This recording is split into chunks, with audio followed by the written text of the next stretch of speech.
Wel, mae wedi bod yn bendigedig bod yn ymhlith cymaint o bobl ymroddgar sydd wir yn gwneud gwahaniaeth i fywydau pobl.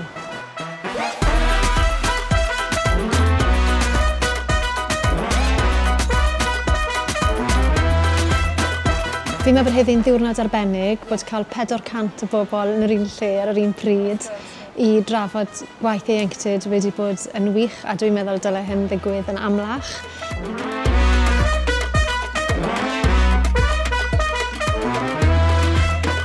It's been absolutely life-changing, it really has. Being able to have access to the arts has really helped me with everything and helped me express myself and figure out my identity.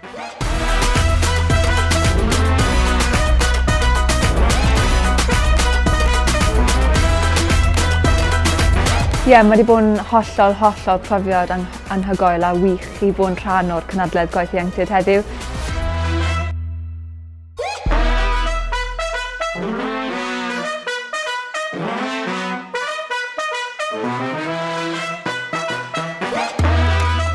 Cael weld llawn gynulleidfa o bobl o bob cornel o Cymru yn bwysig hefyd. Yn amlwg i fi, fel rhywun sydd wedi gweithio yn y sector gwaith ieuenctid am nifer fawr o flynyddoedd, bydd yn hyfryd i fi allu ail cwrdd â hen ffrindiau, ond bendigedig hyfryd gweld pobl cenedlaeth newydd wrth eu gwaith, clywed pobl ifanc yn siarad am eu profiadau yn hyderus o'r llwyfan.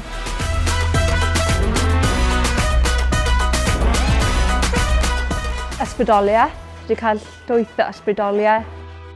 Hyder, dwi wedi fynd o'r cynhadledd yma heddi efo llawn hyder, a mae dal angen gwaith i wneud, ond ni ar y trywydd iawn.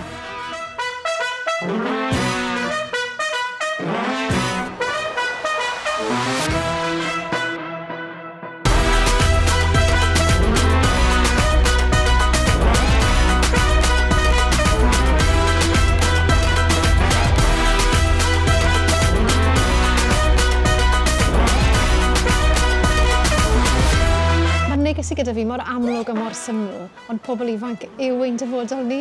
Mae e'n mor amlwg, ond fi'n meddwl bod tuedd o weithiau i anghofio hynny.